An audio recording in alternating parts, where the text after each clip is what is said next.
खुश हो के नहीं? खुश हो के नहीं?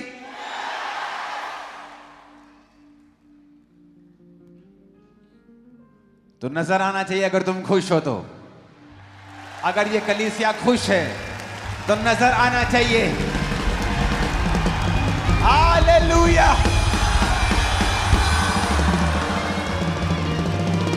यीशु मसीह ने कहा था पतरस को, मैं ऐसी कलीसिया बनाऊंगा अधोलोक के फाटक उस पर प्रबल ना होंगे। हमें लगता है कि परमेश्वर ऐसी बात कर रहा है कि अधोलोक आएगा और उसका कोई बंधन कलीसिया पे नहीं चलेगा। नो नो नो, परमेश्वर ऐसी बात नहीं कर रहा। वो कह रहा है अधोलोक के फाटक, जब आप दूसरे शहरों में जाते थे तो फाटक आपको रोकते थे, बॉर्डर रोकता था। परमेश्वर ने कहा कि ऐसी कलीसिया मैं बनाऊंगा कि शैतान जितने मर्जी फाटक लगा दे, तुम उसके फाटकों को चकनाचूर करके आगे बढ़ोगे। ये वो कलीसिया नहीं है जिससे जो शैतान से डरेगी, ये वो कलीसिया जिससे शैतान डरेगा और उसके फाटकों को हम नाश करेंगे यीशु मसीह के नाम में। मैंने कहा ये वो कलीसिया के अधोलोक के फाटक कभी भी ट्रबल ना करेंगे, कभी प्रबल ना होंगे।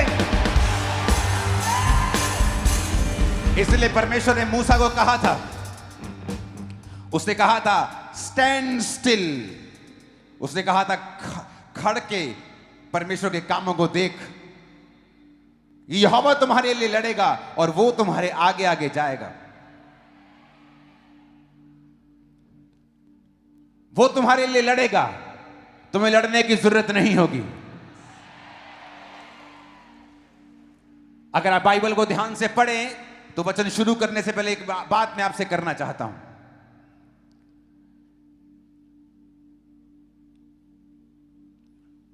भजन संहिता 110 उसकी एक आयत में लिखा है, मेरे प्रभु से यहोवा की वाणी यह है, तू मेरे दाहिने बैठ जब तक तेरे शत्रुओं को मैं तेरे चरणों की चौकी ना कर दूं। लूका 22:69 में लिखा है, अब से मनुष्य के पुत्र को सर्वशक्तिमान की और दाहिनी ओर वो बैठा रहेगा। प्रभु यीशु मसीह उनसे बातें करने के बाद स्वर्ग पर उठा लिया गया, मरकुस 16 उसकी 19 आयत, और परमेश्वर की दाहिनी ओर बैठ गया। वह पहला पतरस 3 उसकी 22 में लिखा है, वो स्वर्ग पर जाकर परमेश्वर की दाहिनी ओर बैठ गया। आप जब भी यीशु मसीह को देखेंगे, आप देखेंगे वचन में हमेशा वचन ने यह कहा है कि यीशु मसीह परमेश्वर की दाहिनी ओर बैठा है। अलग अलग जगह पे पुराने नियम में दाऊद ने कहा, नए नियम में पतरस ने कहा, यीशु मसीह ने खुद कहा कि वो परमेश्वर की दाहिनी ओर बैठा है।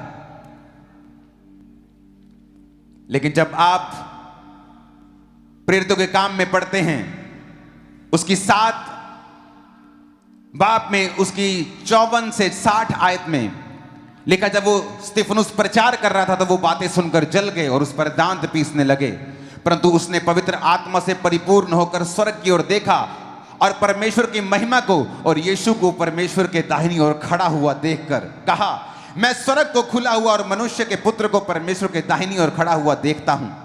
तब उन्होंने बड़े शब्द से चिल्लाकर कान बंद कर लिए और एक साथ उस पर झपटे। यहां पर वचन कहता है कि परमेश्वर को, यीशु मसीह को स्तिफनुस के द्वारा परमेश्वर के दाहिनी ओर खड़ा हुआ देखा गया, जो कि वचन कहता है कि वो बैठा हुआ था। हर जगह उसको बैठा हुआ दिखाया गया बाइबल में।